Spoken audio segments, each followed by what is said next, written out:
शाळेत जाताना मुलांनी असं काही केलं की 1 करोडाचं बक्षीस. मुलगा शाळेत चालला होता, पण असं सकाळची शांत वेळ, रस्त्यावर हलकी वर्दळ आणि एका साध्या शाळकरी मुलाच्या आयुष्यातील तो साधा सुद्धा दिवस. पण त्या दिवशी काहीतरी वेगळं घडणार होतं, जे कुणालाही अपेक्षित नव्हतं. तो मुलगा रोजप्रमाणे शाळेची बॅग खांद्यावर टाकून घराबाहेर पडला. आईने दिलेला डब्बा त्याने काळजीपूर्वक बॅगेत ठेवला. चेहऱ्यावर निरागस हसू आणि मनात शाळेच्या दिवसाची उत्सुकता होती. रस्त्यावर चालताना तो कधी आकाशाकडे पाहत होता, तर कधी आसपासच्या लोकांकडे. सकाळची हवा थंड होती. रस्त्याच्या कडेला काही दुकाने उघडत होती. काही लोक घाईघाईने कामावर जात होते. मुलगा शांतपणे चालत होता, पण अचानक त्याची नजर एका ठिकाणी थांबली. तो थबकला. त्याने पुन्हा त्या दिशेने पाहिलं. काहीतरी वेगळं दिसत होतं. लोक येत जात होते, पण कोणीही त्याकडे लक्ष देत नव्हतं. मुलगा मात्र थांबून पाहत राहिला. त्याच्या चेहऱ्यावर अचानक गंभीर भाव दिसू लागले.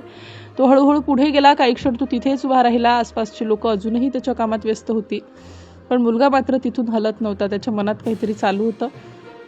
त्याने बॅग खाली ठेवली. काही लोक आता त्याच्याकडे पाहू लागले. मुलगा खाली वाकला. काही क्षण तो काहीच बोलला नाही. त्याच्या चेहऱ्यावर चिंता स्पष्ट दिसत होती.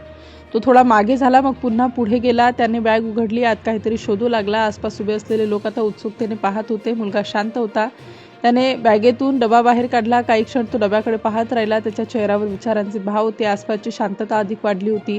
त्याने डब्याचं झाकण उघडलं. आतल्या चपात्या पाहून तो काही क्षण शांत बसला, जणू तो काहीतरी ठरवत होता.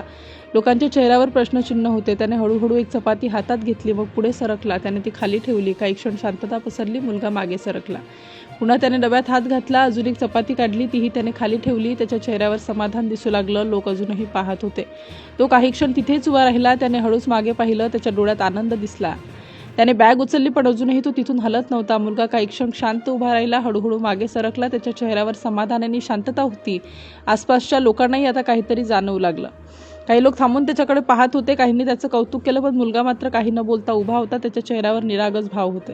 थोड्याच वेळात मुलगा पुढे निघाला. त्याने एकदा मागे वळून पाहिलं, पण तो शांतपणे चालू लागला. त्याच्या चालण्यात साधेपणा होता.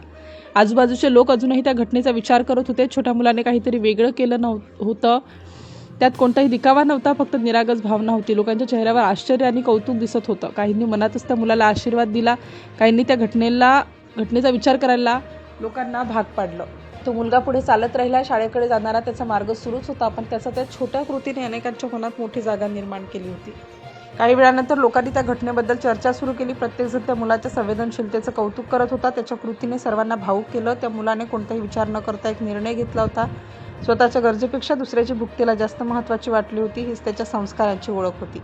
लोक म्हणू लागले, आजच्या काळात अशी माणुसकी दुर्मिळ आहे. एक छोट्या मुलाने मोठा संदेश दिला होता. त्याच्या कृतीने अनेकांच्या मनाला स्पर्श केला आणि शेवटी जे समोर आलं ते खरोखर मन हेलावून टाकणारं होतं.